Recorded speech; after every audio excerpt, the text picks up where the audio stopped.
Good day, everyone. I am Armico Sila Talait, and I am going to discuss with you today about risk return trade off and financial planning tools and concepts.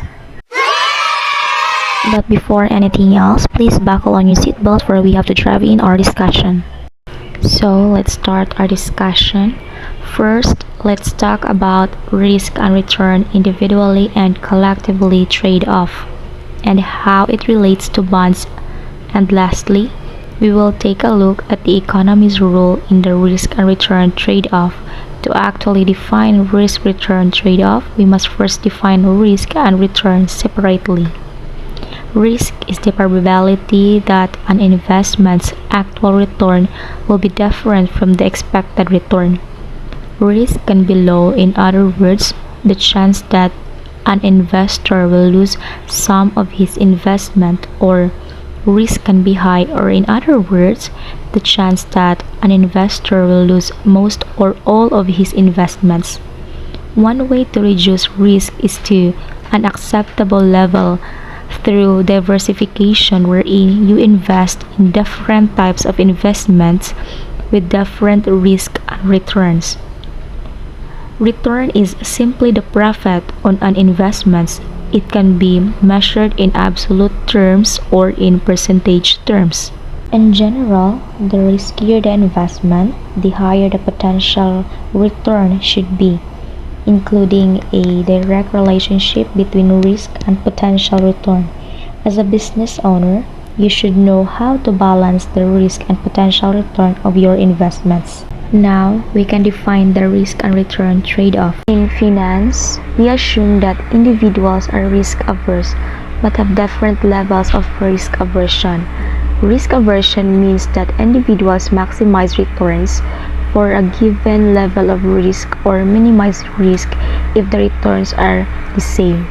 Risk-averse individuals would require a high return if the risk level increases. The risk and return trade-off is the proportional or increase or decrease of return to an increase or decrease of risk. Investors generally look for an investment that will give the highest possible return for the lowest possible risk. Now I have an example here. I will show you a graph more simply by looking at this example. We can conclude and high risk equals high potential returns and a low risk equals low potential returns. An important thing to remember is that high risk means a higher potential return. It does not guarantee a high return.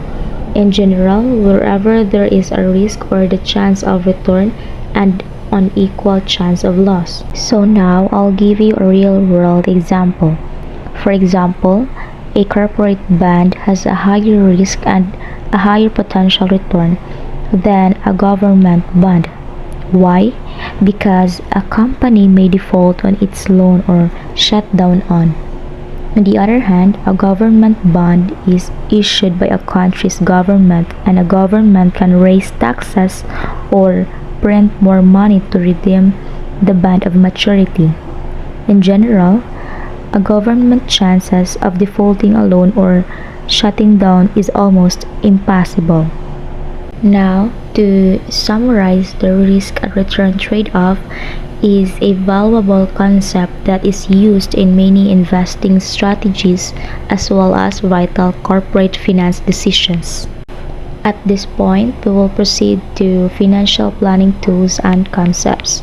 Working capital is the company's investment in current assets such as cash, accounts receivable, and inventories.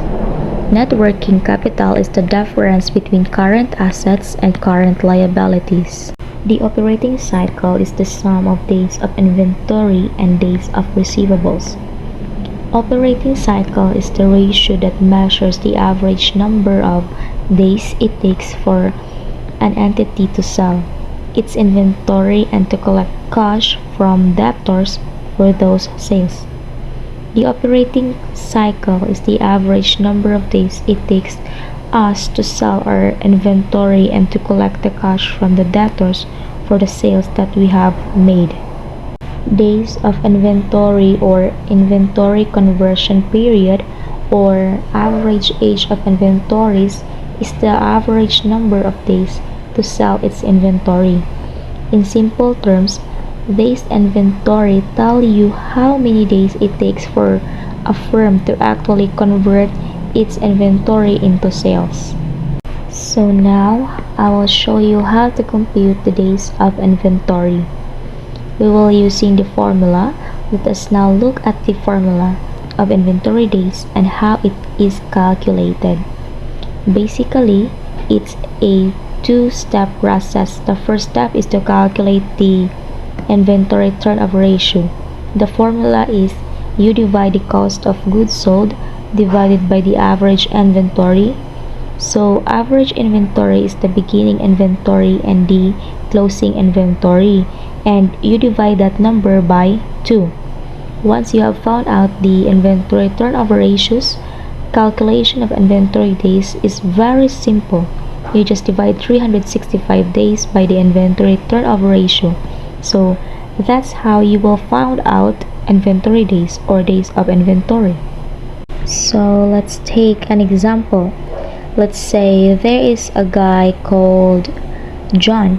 John wants to know the inventory days of the company, and he has a couple of details like beginning inventory of the year for if he has collected as $40,000 and the ending inventory is, let's say, $60,000.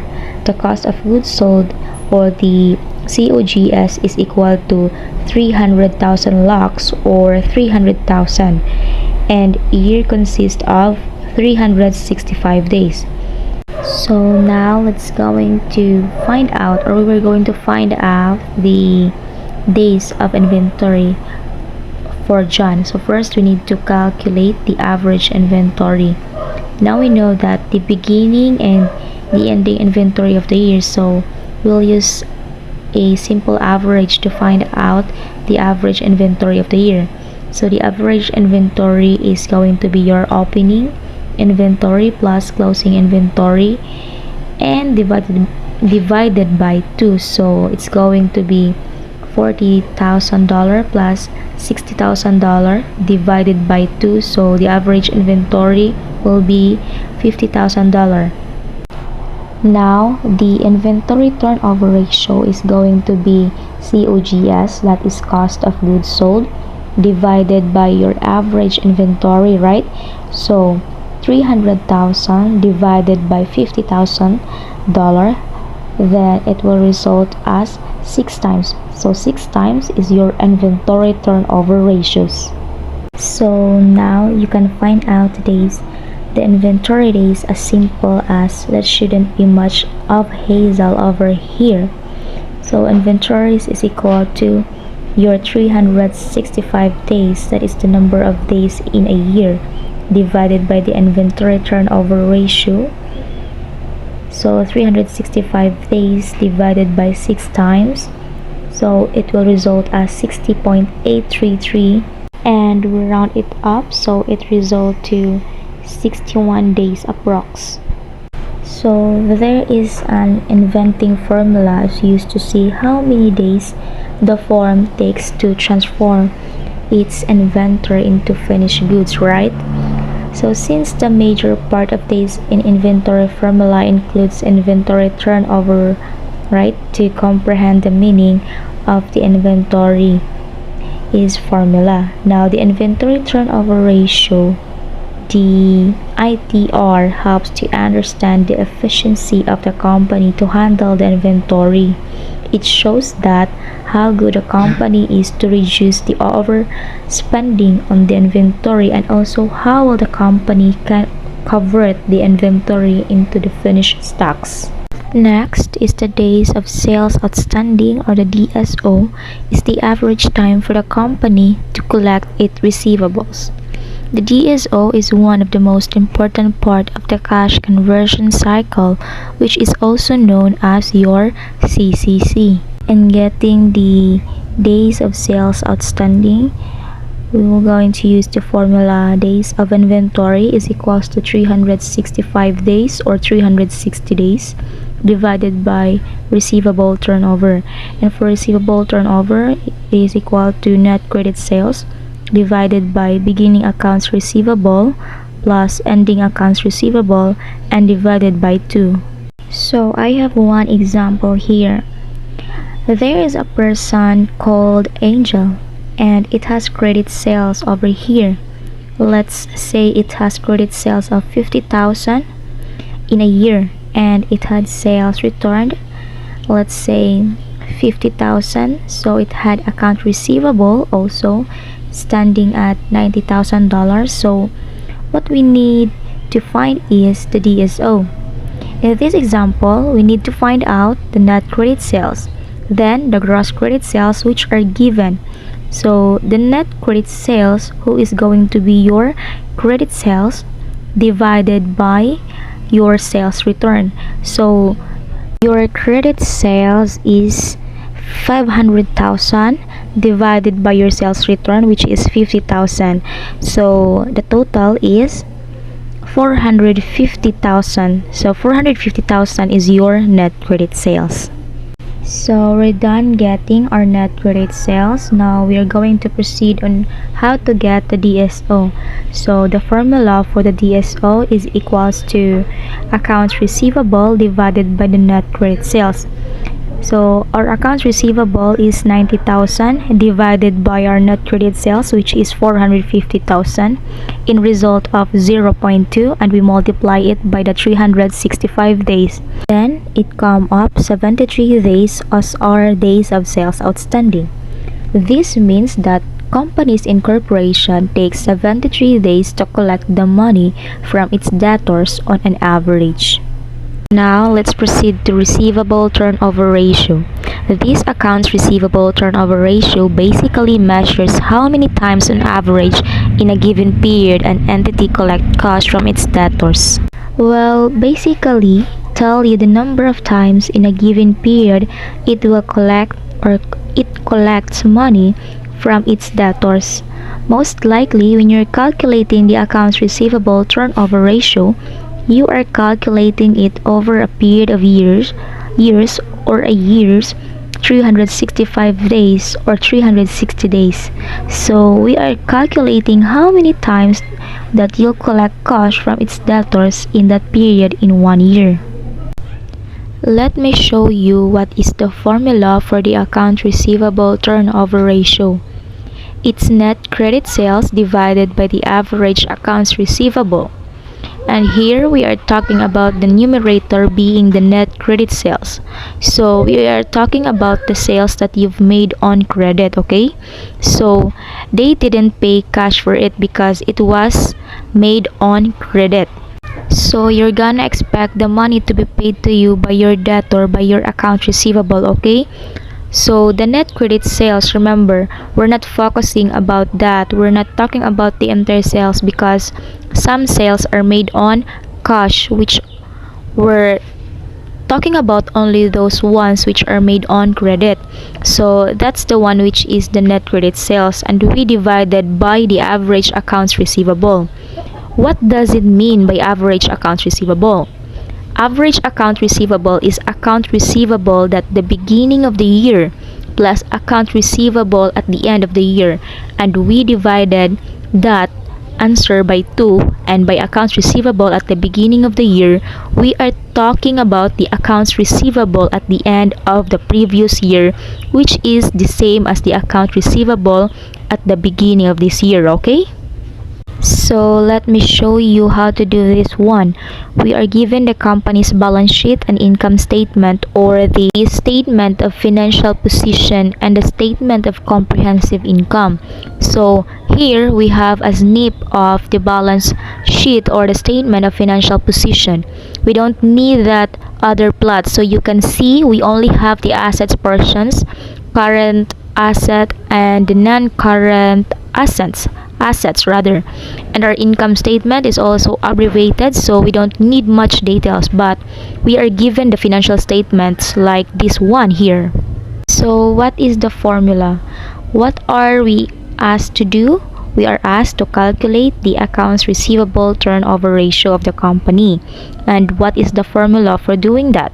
Remember, we had mentioned it's net credit sales divided by average accounts receivable. So, where do we get the net credit sales? We get it in the income statement. So, we go here, we've got sales or revenue. So, it may be written as sales or revenue and it's 800,000, right? But there is total revenue. We want the revenue or the sales which were made on credit. Here the bottom, we can see we are told that credit sales is 40% of the total revenue. So that 40%, because we are focusing on net credit sales, only the credit sales, so we calculate 40% of 800,000 total revenue. And how much does that gives us? Well, the credit sales is 800,000 times 40% gives us 320,000. That is the credit sales. That is the net credit sales that will put this on numerator. The next thing that we need to compute is the average accounts receivable. Where do we get that? We can get that in our balance sheet or the statement of financial position, and you can see here 2017 is on our right and 2018 is on our left. So you can see here under current assets, we have accounts receivable for 2017 is 28,000, which is the account receivable at the beginning of 2018. As well, the same thing, and then 2018 end of 2018 is 26,000, and so add the two together. So in the 26,000 plus 28,000, and then we divided it by 2 and we get 27,000. There is the average. On average, the accounts receivable is 27,000. And so now we have our numerator, which is the 320,000 credit sales, net credit sales, and we have our denominator, which is the average account receivable of 27,000. So all we need to do is take the 320,000 divided by 27,000 and it gives us 11.85. Now, we just calculated our accounts receivable turnover ratio. What does it mean? Well, the account receivable turnover ratio being 11.85, it means on average, we collect cash from our debtors or from accounts receivable 11 times in 1 year or 12 times in 1 year. If we rounded off, so 11.85 times in 1 year, that is the number of times we are collecting cash from our debtors. What does it mean? Is it the good thing or it is the bad thing? Well, like any other ratio in isolation, it does not give you enough information, does not tell you much, because not make much sense. It's good when it's comparable. You're able to compare it, okay? So now let's proceed to revenue. Revenue is from the statement of comprehensive income, while accounts receivable is from the statement of financial position. We use the average receivable for the year in our calculation. Cash conversion cycle is a ratio that measures the number of days it takes for an entity to convert its investments in inventory into cash. To compute cash conversion cycle, also called the net operating cycle, is computed as the operating cycle less days of payable. So for calculating the cash conversion cycle is an easy way to assess a business liquidity. The key elements of the cash conversion cycle are inventory, receivables, and payables. So we're looking what's happening in those three areas. What's happening with an inventory, receivables, and payables. And we'll see how that works right now as we look at the formula. This is basically the number of days from the time suppliers are paid to the point where cash is received from the customers. Very important to take note that it's the number of days, the average number of days from the time you pay your suppliers to the point where you receive money from your customers. Unlike as we mentioned here previously that we are dealing here with inventory, receivables, and payables. So why inventory? Obviously, we're buying inventory from our suppliers and we're selling it to our customers. Why receivables? Well, it's money that is owed to us by our customers, okay? So they will be buying inventory on credit and then we'll wait for a specific number of days for us to collect the money from our debtors or receivables. And why payables?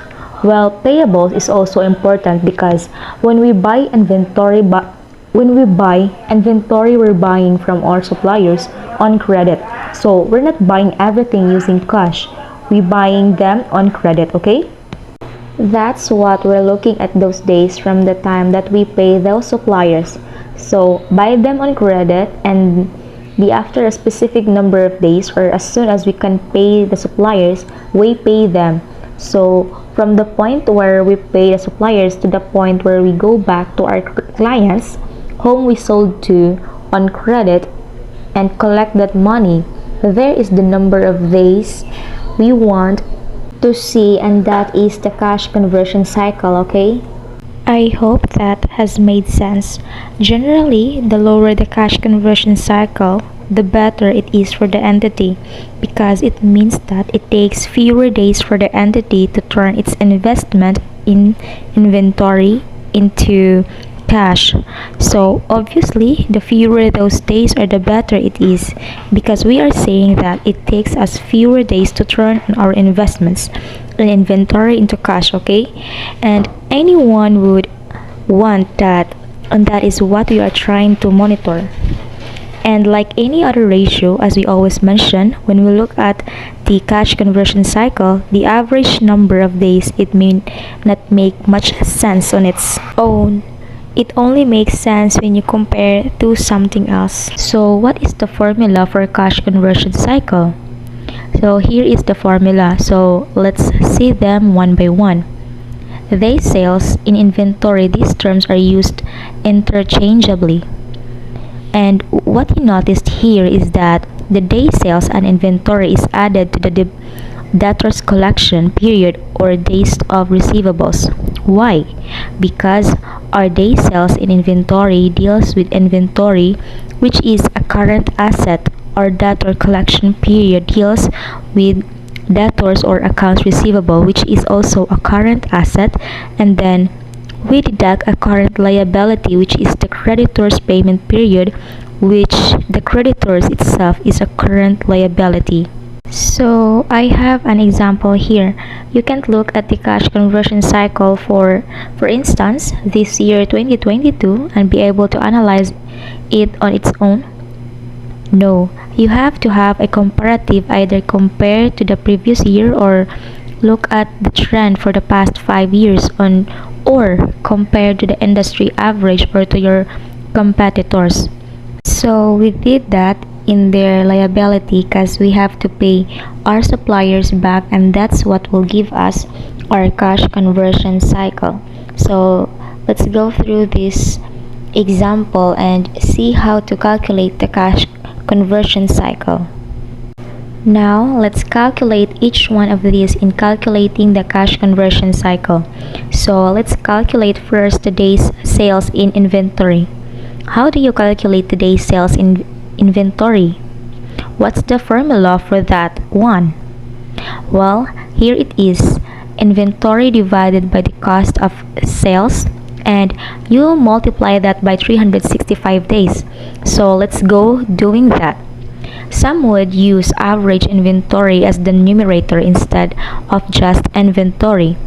So if we say just inventory, we're talking about inventory for the most current year and in all cases 2021.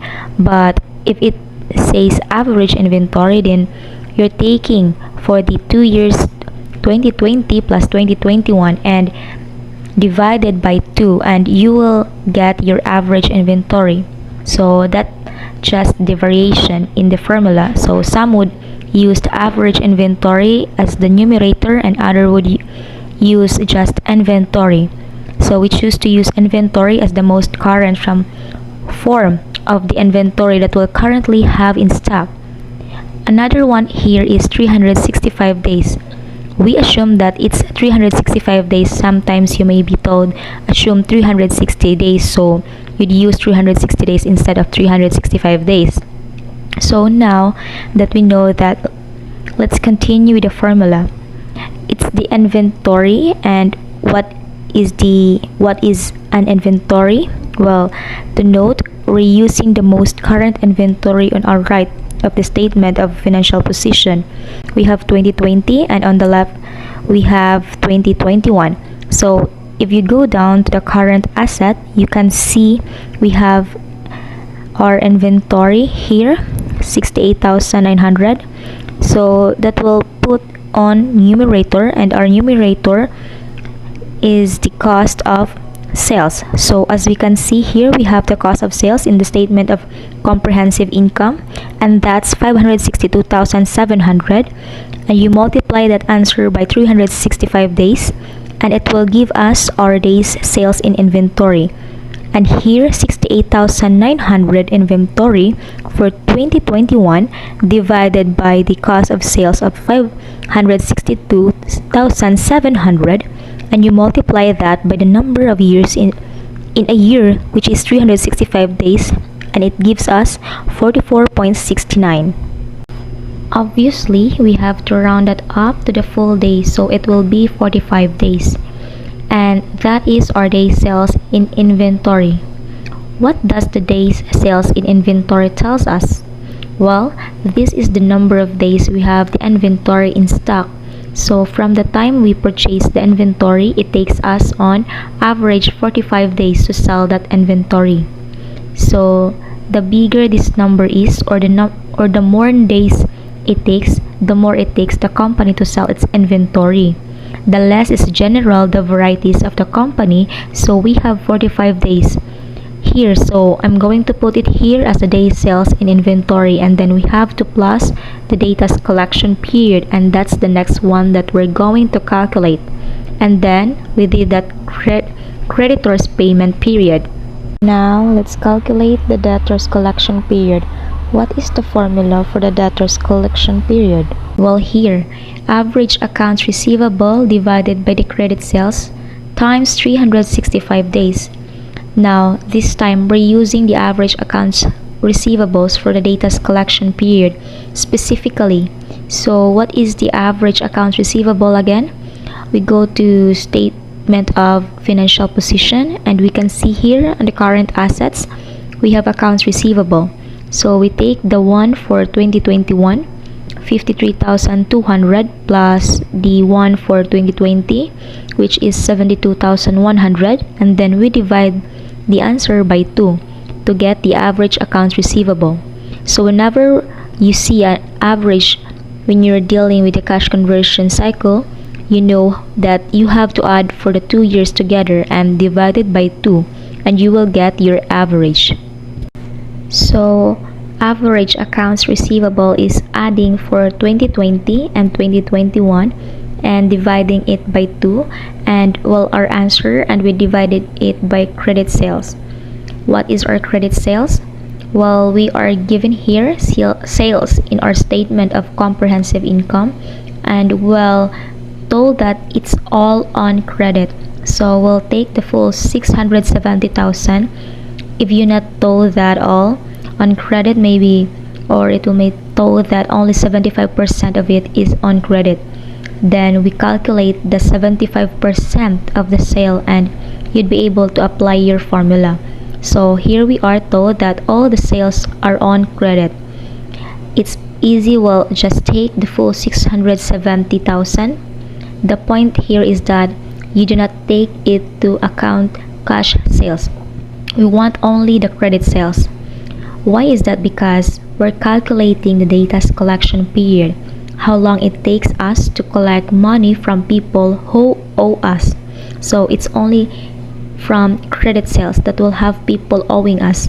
Cash sales does not make someone owe us because they'll be paying us immediately, okay?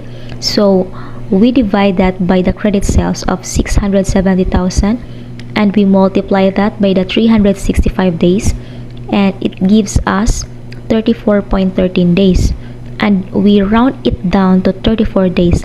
that is the debtors collection period. And you can see we applied exactly as I explained. So what does this 34 days mean?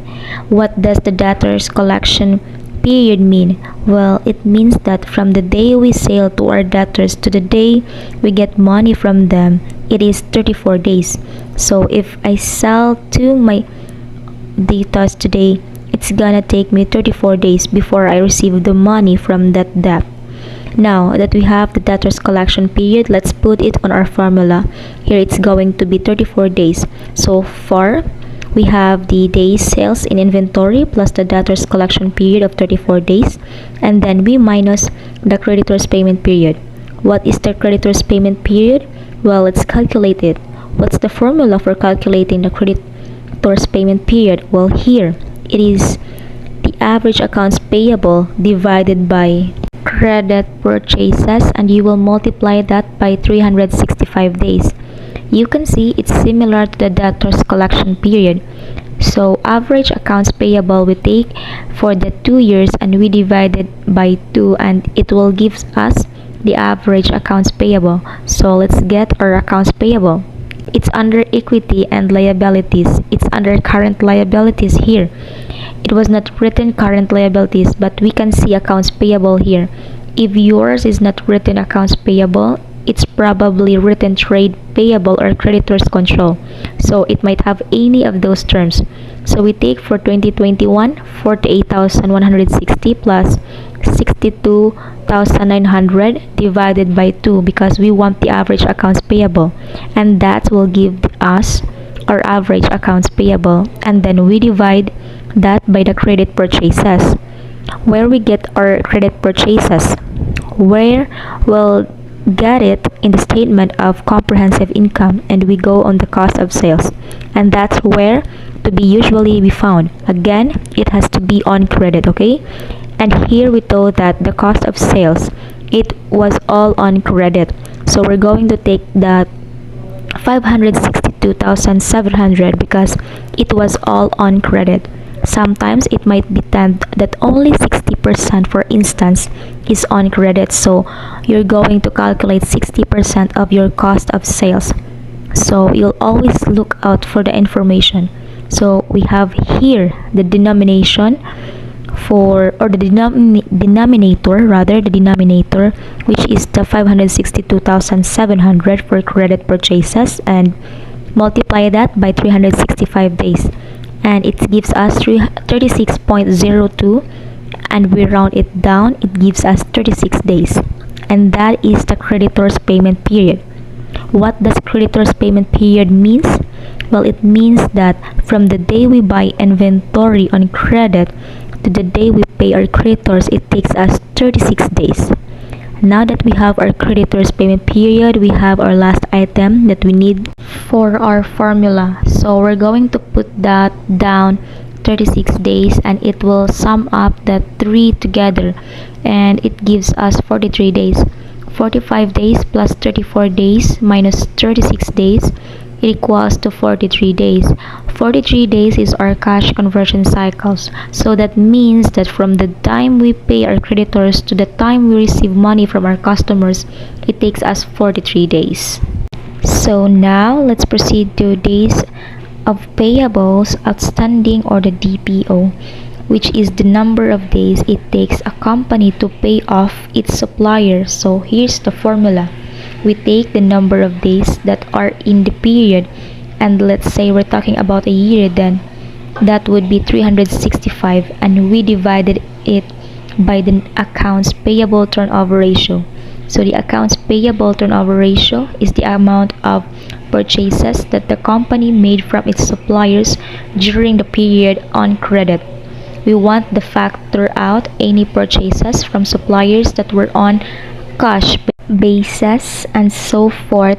So we've got these credit purchases from suppliers divided by the average amount of accounts payable. So the beginning, the period amounts payable, in the ending period accounts payable, add them together, divided by 2. That's the average accounts payable. Sometimes you'll see in the numerator, some people will put cost of goods sold, but actually it's more correct to have the purchases from suppliers on the credit. And so this account payable turnover ratio is gonna tell you how many times a company during a period pays off its suppliers. And once you know that, then we just take 365 or whatever the amount of days are for the period that you look at in question, divide it by the turnover ratio, and that tell you how many days is it before they actually pay off their supplier. This is all pretty abstract. Let's jump into an example. So here is the example. So we've got Happy Mart and they make $50 million of purchases from suppliers during a year. So we're looking at a year, not a month, not a quarter, and 40 million of those purchases were made on credit. So that's what we care about, the 40 million, not the 50, because the 50 includes some cash purchases from suppliers and we don't want to look at that. So we've got 40 million. That's gonna go in the numerator because remember, we first have to calculate this account payable turnover ratio.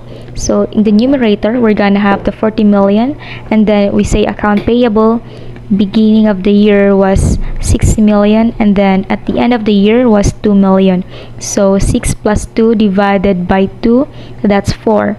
That's $4 million is the average accounts payable, and then we have 40 million is in the numerator for the purchases. So we can see here our payable turnover ratio is going to be 10. We just take the 40 million divided by the 4, which we calculated right here. Now that we have that, we can go and we can say, alright, how many days were in this period? Well, it's a year that we're looking at, right? So in this case, it's a year. So that 365 because there's 365 days in a year. So now we take the 365 and we divided it by this 10 that we just calculated for the accounts payable turnover ratio. So once we know the turnover ratio, we can figure on how many days is it before the company is able to pay off its suppliers. Purchases are taken from the statement of comprehensive income, while accounts payable are taken from the statement of financial positions. Since the statement of financial position tells the financial condition of a company at the end of the period, we take average payables for the year in our calculation. For purchases, we are generally concerned about the credit purchases so that you may have to exclude cash purchases from the total sales figure. Working capital management is the administration and control of the company's working capital. The primary objectives is to achieve a balance between profitability and risk. Basically, there are 3 types of working capital financing policies the management can choose from. First, the maturity matching working capital financing policy. This strategy ensures that the current assets of a company are always in sync with short-term liabilities. In essence, this working capital financing policy aims to balance the 2 extreme strategies, both in terms of risk and growth potential. Most organizations observing this strategy use long-term sources of finance to invest in fixed current assets and resort to short-term funding options for current asset financing. Second is the aggressive working capital financing policy. It should be noted that as the operating cycle and cash conversion cycle increase, more funds are tied up in the working capital accounts. This aggressive policy involves the maximum risk and thus also bring the potential for multiplied growth. When observing this strategy, companies ensure their current assets, such as the value of debtors, are minimized by ensuring timely payments or minimum credit sales. At the same time, management also maintains the payments to creditors are delayed to the farthest. Organizations aiming of accelerated growth can opt for this working capital policy. However, since it involves immense risk, Strong business acumen and deft handling of finances are critical. Lastly, the conservative working capital financing policy. This strategy only when it requires minimizing risk to the farthest. Under this policy, the management regulates the credit limits stringently to ensure low risk.